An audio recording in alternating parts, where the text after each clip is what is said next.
Bonsoir, je suis Maurita et je vous remercie d'être là dans ce tournoi des 4. Et vraiment, un grand merci à vous et grand merci à Eric Laurent qui va nous parler après, qui va m'expliquer mon film. J'espère. Hein. Bon alors, bonne projection.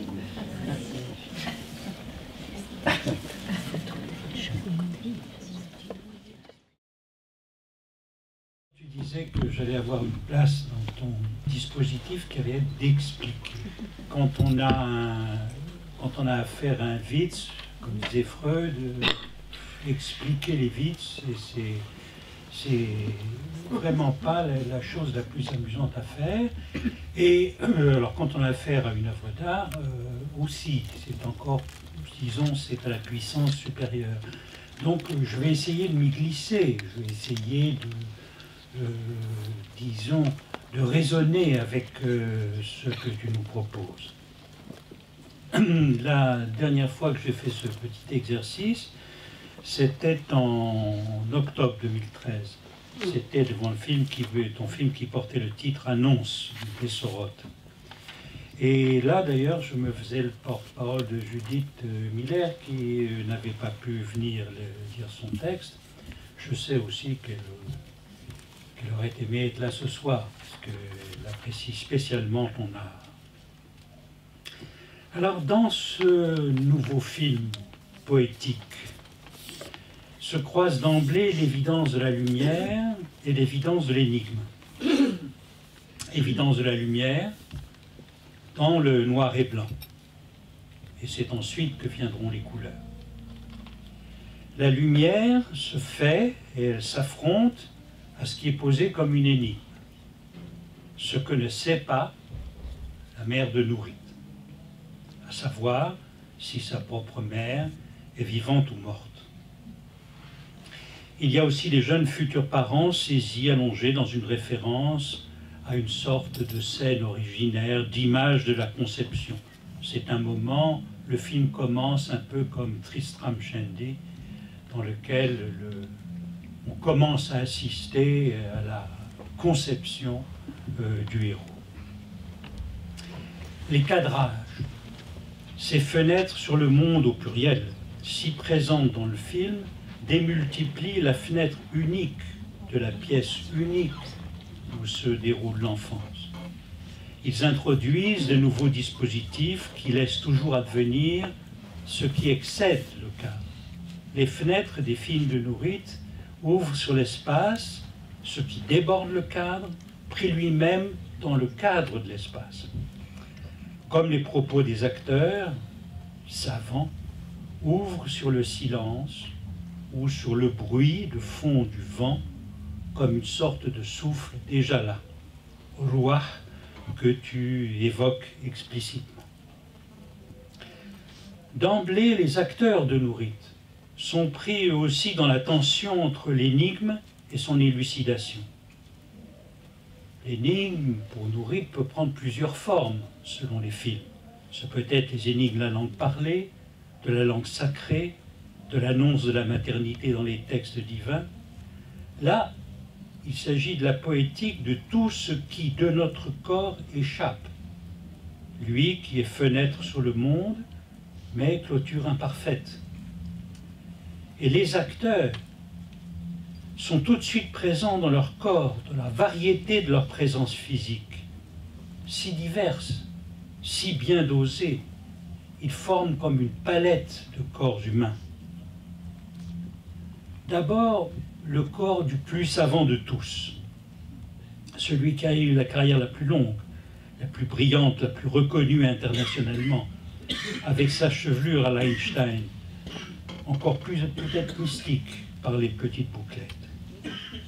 Et puis le corps d'une jeune femme de l'Amsterdam cosmopolite, d'un intellectuel français, d'un Italien du Nord, d'un chercheur massif d'odeurs délicates, qui ne nous dira pas comment il a pu se sublimer, lui, dans la recherche.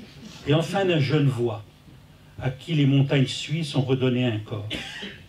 Chacun de ces corps, comme dirait Spinoza, est vraiment un corps idée. Quelle lumière intérieure les illumine quand ils parlent, subtilement contraints par le dispositif de l'ourite.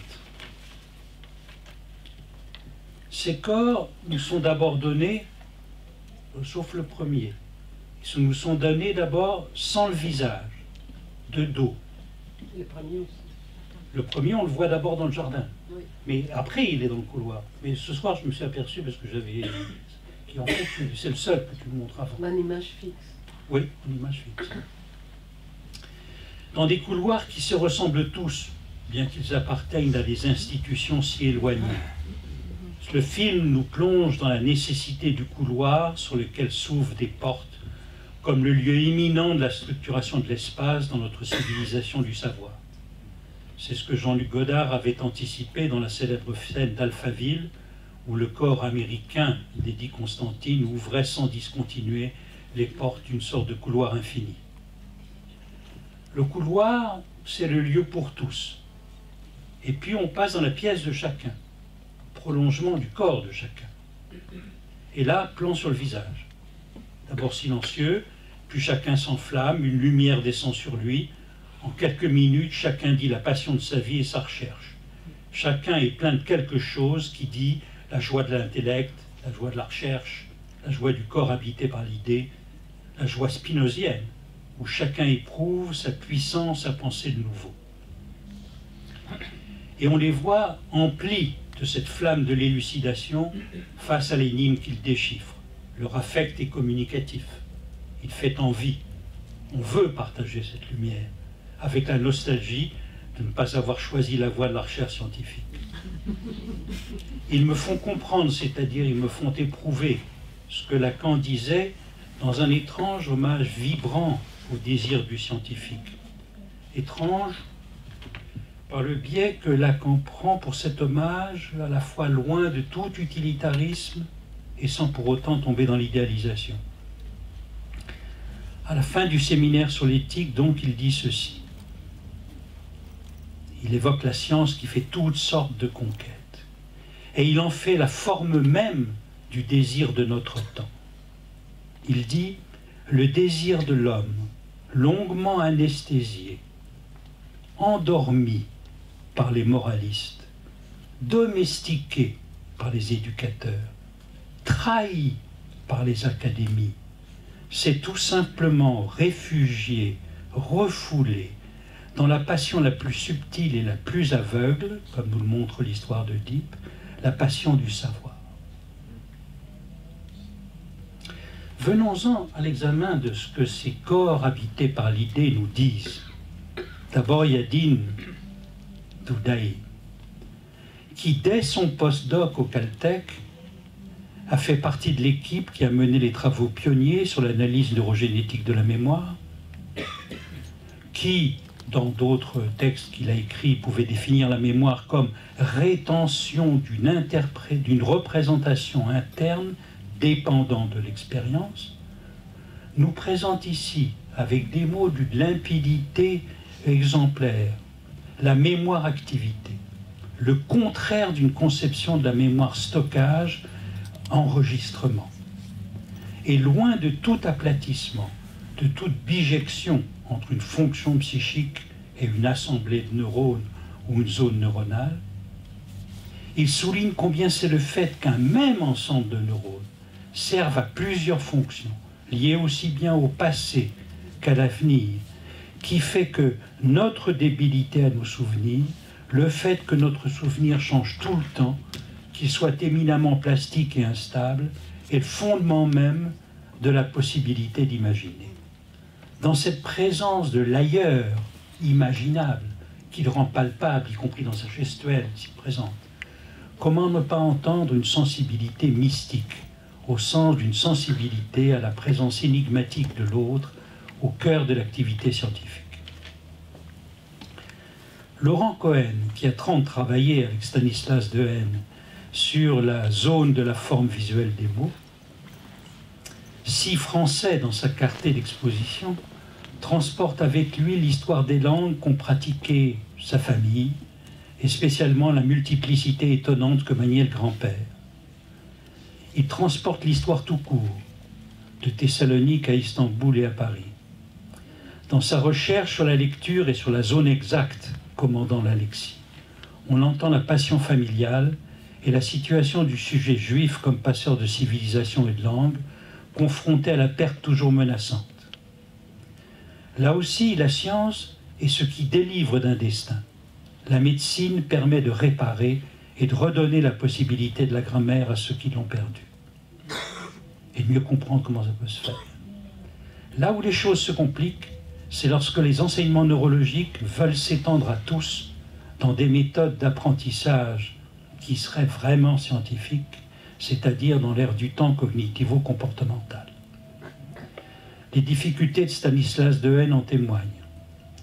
Il a réalisé, avec Édouard Guintas, directeur de recherche au laboratoire de psychologie et de neurocognition du CNRS, une expédition avec 1800 élèves de CP issus de milieux très défavorisés. La moitié a bénéficié d'un entraînement au décodage 4 fois par semaine, selon les principes d'individuation des zones que sa recherche met au point. Les résultats sont décevants. À la fin du CP, les enfants des classes expérimentales ne lisaient pas mieux que ceux du groupe contrôle.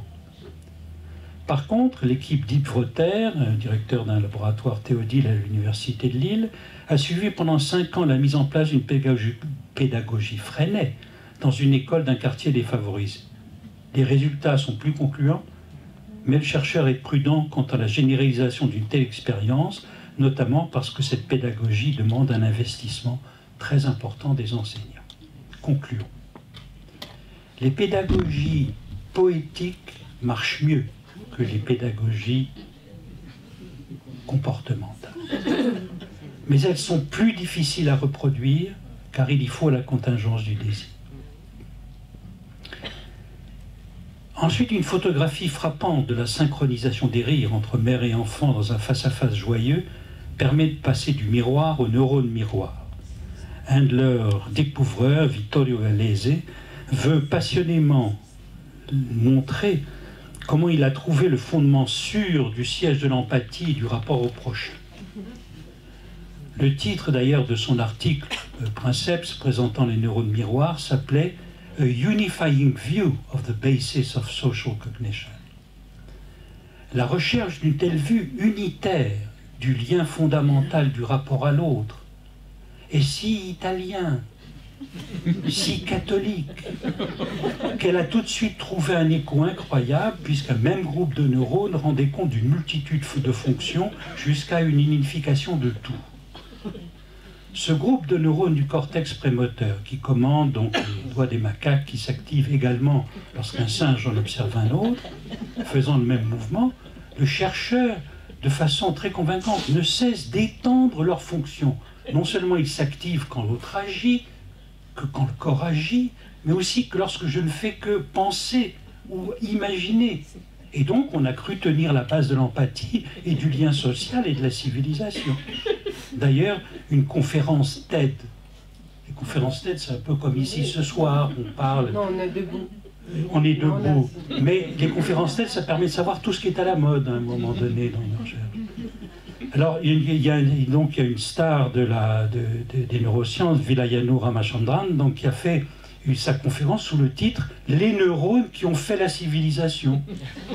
Rien de moins. Alors, l'engouement a été viral. Au bout d'une dizaine d'années, la difficulté de reproduction des expériences au-delà des gestes simples, et puis l'invention d'objections expérimentales par les chercheurs, c'est-à-dire la production d'empathie, entre guillemets, mais sans l'aide de neurones moteurs qui avaient été lésés, ont soulevé des résistances de plus en plus grandes à l'acception des thèses de Gallese. On en vient, comme un livre publié l'an dernier le notait, on en vient maintenant à douter même de leur utilité, étant donné, comme le dit un chercheur plutôt protestant et anglo-saxon, étant donné la facilité déconcertante avec laquelle il est loisible de former des hypothèses grandioses à leur sujet. Fin de citation.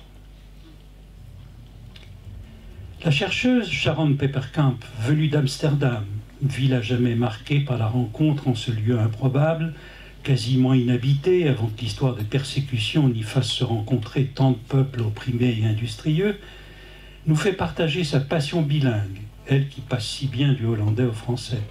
Elle parle avec tant d'émerveillement du talent de distinction des bébés bilingues et tente d'en déduire la souplesse de leur talent futur avec une formidable passion.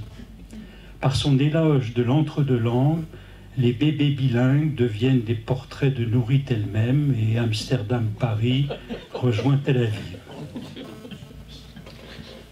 Noam Sobel cherche la clé des comportements humains dans l'odeur, au point d'y trouver les clés de la synchronisation des femmes entre elles.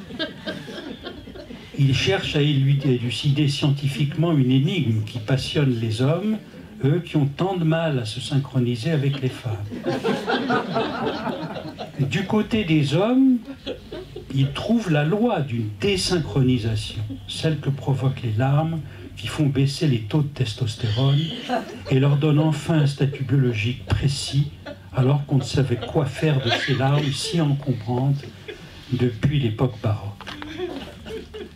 Elles sont le fondement d'un signal, comme il le dit, de stop. Et quel geste magnifique de force accompagne son assertion. Plût au ciel que cela fût ainsi. Que d'atrocités pourraient être évitées si ce beau mécanisme biologique fonctionnait dans l'histoire effective. On entend dans ce qu'il nous dit la détermination et dans la détermination du chercheur, qu'il incarne, il faut bien dire, physiquement formidablement, le souci d'un Israélien confronté à la menace permanente d'agression face à laquelle il n'y a pas de signal de fin. Le corps politique, au sens de Spinoza, qui pourrait incarner la recherche d'un processus au-delà du pur signal biologique pour trouver une fin, fait d'autant plus cruellement défaut à l'entendre. Chacun de ceux qui ont parlé jusque-là nous ont fait percevoir combien l'activité scientifique est indissociable des autres discours qui se tiennent dans notre civilisation et qui traversent les corps. Loin de donner des images d'un pays de la recherche scientifique séparé, il présente ici une perspective nouvelle, trouver dans les discours qui nous traversent comme corps parlants un point d'ancrage nouveau auquel donnent accès les nouvelles techniques de la biologie. Et puis vient, dernier témoin, notre collègue François Ansermet, qui, psychanalyste oblige, confie la clé de ce qui a fait l'origine de sa passion pour le déchiffrage des énigmes du raccord entre le désir de la mère, l'annonce du père, la naissance de l'enfant, tout ça suffisamment décalé dans le temps et avec une menace pour que ça reste énigmatique.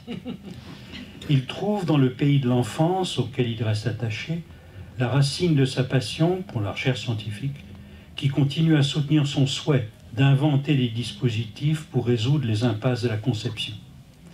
Dans ces dispositifs complexes viennent confluer les demandes multiples de l'enfant, qui rendent palpable l'énigme de ce qui fait une mère. Nourit donne une place de choix au psychanalyste entre la démonstration et le rêve. Une part de lui-même est dans la science, une autre dans l'interprétation, ce qui convient d'autant plus à celui qui doit aussi bien répondre avec efficacité aux souffrances périnatales que s'immiscer avec tact dans les énigmes du désir. Il parle en psychanalyste de l'origine.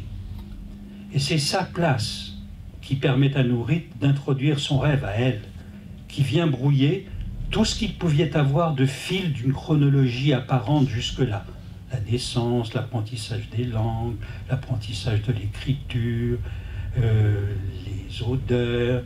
Et puis, il vient vraiment la reprise de ce picotement qui vient comme une manifestation de vie incongrue et qui traverse toute la vie, depuis les odeurs de la pièce de l'enfance jusqu'à aujourd'hui. L'IRM de la langue permet des images magnifiques où Nourit fait une sorte de performance, mettant son corps en jeu dans un style différent de celui d'Orlan, qui fait opérer son corps, ou de Marina Abramovic, qui joue de sa présence comme artiste, comme dans le documentaire qu'il fait sur elle, The Artist is Present. Nourit, elle est present dans l'IRM de l'Institut Weizmann. Et ces images font partie du puzzle tomographique que la science produit dans son découpage des corps et du cerveau, comme les photographies du père proposaient autant de moments de la relation mère-enfant. Pour Nourit, le puzzle trouvera une ponctuation cruciale, un rassemblement par les images du rêve. Le rêve s'introduit d'abord par des images d'arbres qui ont traversé tout le film, mais qui, à l'envers du miroir plan, donnent un climat onirique. Puis le rêve lui-même, à l'envers du climat onirique, se donne dans un climat de parfaite réalité, dans un paysage minéral qui par contraste exclut la végétation et les arbres. Nourit nous donne une nouvelle façon de représenter le rêve au cinéma.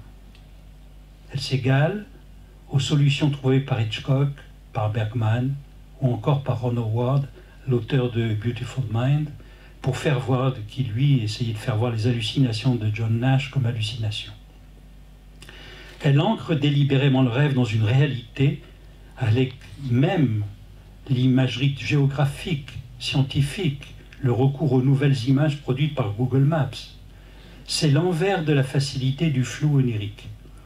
Nourit invente pour nous faire voir l'originalité de son rêve, car c'est un rêve énigme qui défie l'interprétation. C'est un rêve rêvé il y a longtemps, longtemps avant son interprétation. Peut-être même depuis très longtemps, et dont l'interprétation est donnée par la rêveuse, le vœu d'avoir une mère vivante, forte et accessible. Ce vœu du rêve reprend la question posée au début du film de Nourit. La mère de Nourit, elle, ne savait pas où était sa propre mère et si elle était vivante ou morte. L'interprétation du rêve est ainsi prise dans la trame même du film qui nous est proposé. Plus profondément, le rêve est retrouvé dans son inscription dans un paysage de réalité et élucidé par un autre film de Nourit. C'est l'art lui-même de Nourit qui vient donner les clés les plus profondes du rêve. Elle réussit à faire de son art un instrument capable d'élucider les questions les plus brûlantes qui lui ont été posées dans les conditions de sa venue au monde. L'art documentaire de Nourit est une réponse donnée face à un réel. Elle a fait du documentaire un instrument souple, ductile, qui se prête à recueillir tous les discours sacrés, les discours profanes, les discours scientifiques, et à en faire une poétique de l'image au sens le plus fort, une fabrication des images, une poésie. Le rêve se compose d'autant de tessons que ceux que Nourit retrouve sur le champ qu'elle explore, mais qui nous posent à travers les âges la question de la mémoire et de la transmission. Rien ne vient à bout de cette dispersion, sinon cet assemblage de discours dans la réalisation du documentaire et non leur totalisation. Les tessons sont comme l'envers du trajet du film. Sous la photographie du père apparaissent les tessons de la mère et l'originalité de l'art qui nous est présenté et de poursuivre la tentative qui s'est amorcée par la photographie du père de dire quelque chose sur la mère absente. Dans ce film, nous voyons comment même l'inconscient, à travers le rêve, se trouve comme un discours de plus qui aide à produire les images. Nous participons tous à cette fabrication d'images. Tous les discours y participent, et aussi les acteurs. Et là, ce soir, le commentateur, les spectateurs. C'est un mode d'inclusion à la fois toujours particulier, un par un, mais qui ne cesse de s'étendre. C'est une participation rhizomique à la poésie de Nourit. Elle nous fait tous travailler. Et d'ailleurs, je ne connais personne d'autre qui, à Paris ou à Tel Aviv, peut réunir des psychanalystes de toute école et obédience, des scientifiques des disciplines les plus variées, des sciences les plus dures aux sciences les plus molles, mais aussi des universitaires, des érudits, des religieux. Tout ce qui peut parler participe à l'élucidation de l'énigme qu'elle nous propose. Et à la fin du film, la réponse est donnée à ce qu'était la question de la mère. À la fin, on sait que la mère de Nourit est morte, et elle peut alors lui dédier en hommage son film, mais plus profondément son art du documentaire, unique dans la façon dont il résout les énigmes du réel. Et ce n'est que plus beau qu'il vienne s'inscrire comme hommage, comme salut au nom de mère. Et comme nous sommes aujourd'hui dans un jour de commémoration nationale, je voudrais, moi, citer simplement un nom, saluer le nom d'Elsa Khayat, psychiatre, psychanalyste lacanienne, amie d'Analysant, et assassinée avec Charlie il y a 1 an.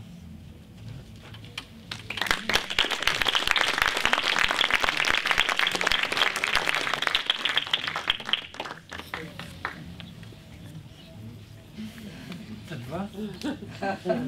Non, j'ai bien dit que tu vas m'expliquer plein de choses. D'accord. Des petites choses. Merci. Alors, je vais vous poser une question qu'on vous a peut-être déjà posée, mais étant donné que la mémoire se modifie, vous avez peut-être une nouvelle réponse. À quel âge ou à quel moment est-ce que vous avez eu la vocation, vous avez su que vous allez être réalisatrice? Je me demande encore si je le suis tous les jours. Hein. Je suis très étonnée que tout le monde, que vous dites tous que je le suis, et je me dis ah bon? Non, c'est vrai. Je ne le sais pas, parce que en fait, je n'avais pas du tout une vocation de réalisatrice. Je faisais des images, j'étais chef opératrice pour les autres. Et je n'ai jamais eu ni les rêves, ni l'idée que je vais faire mes propres films. Donc, c'était venu assez tard. Je veux dire, je suis une jeune réalisatrice, parce que j'ai commencé tard. Mais avant, je fais les images. Et les images, est presque à mon insu, parce qu'il n'y avait pas un père. Les images ne sont pas seulement d'une personne. Les images sont de 2 personnes et ils s'appellent tous les 2 Hans. Donc avoir 2 photographes avant ma naissance, c'était presque inscrit qu'il fallait que... Je ne sais pas, je crois que je n'ai pas choisi. Et c'est que je peux juste dire, parce que je suis la première chef opératrice en France, et donc c'est comme si j'ai fait une révolution, jamais avant moi, une femme a fait ça. Mais moi, je crois que c'est pas du tout, c'est-à-dire que je n'avais pas le choix, il fallait répondre au désir de mon père. Et voilà, puisque mon père était photographe, il espérait que je le sois. Je crois que je n'ai pas choisi de l'être, hein. Pas du tout. D'ailleurs, je crois que je n'ai pas choisi grand-chose. Le désir, il est de l'autre, comme il dit, c'est pas où il est, etc. Mais ça vient, et l'important c'est qu'à un moment donné, devant soi forcé, il faut être décidé. Et s'il y a en tout cas quelque chose qui vient de toi, c'est d'être décidé. Comme tu le montres, tu réponds de façon décidée. Et là, ça donne l'idée que le désir décidé, c'est plus important que d'avoir l'idée que non, c'est un choix qu'on a fait depuis tout petit, etc. On voit qu'on dise je veux faire ça depuis tout petit, ou qu'on dise comme Sharon, comme toi, non, moi j'ai fait ça comme ça dans la foulée, tout est venu, je ne sais pas trop comment, etc. Aucune importance. L'important, c'est que ça se fasse de façon décidée. Et ce que Sharon ajoute, c'est ce qui est, je crois, je ne l'avais pas entendu avant, etc., c'est effectivement, c'est que dans ces études, elle montre que on apprend les 2 langues en même temps. Aussi vite, et dans les mêmes catégorisations, et en même temps à la fois. Donc on voit très bien dans des métacatégories apprendre des langues, d'accord, ça pourrait se comprendre, mais de montrer que ça s'apprend aussi vite dans les 2 langues, c'est en effet, c'est un tour de force. Ouais. Est-ce qu'il y a quelqu'un qui... Et alors de dire, on apprend les 2 langues, et avant de les parler, mais le fait d'avoir entendu les 2 langues, et avant de parler, ça donne déjà une capacité de réaction plus grande au changement de l'environnement, comme elle le dit, c'est puissant. C'est bien résoudre de nouveaux problèmes. Que la langue, avant de parler, il y a une trace de la langue qui est présente, en effet, comme expérience comme telle, et qui altère le rapport à ce qui viendra ensuite comme signification, comme objet du monde, etc.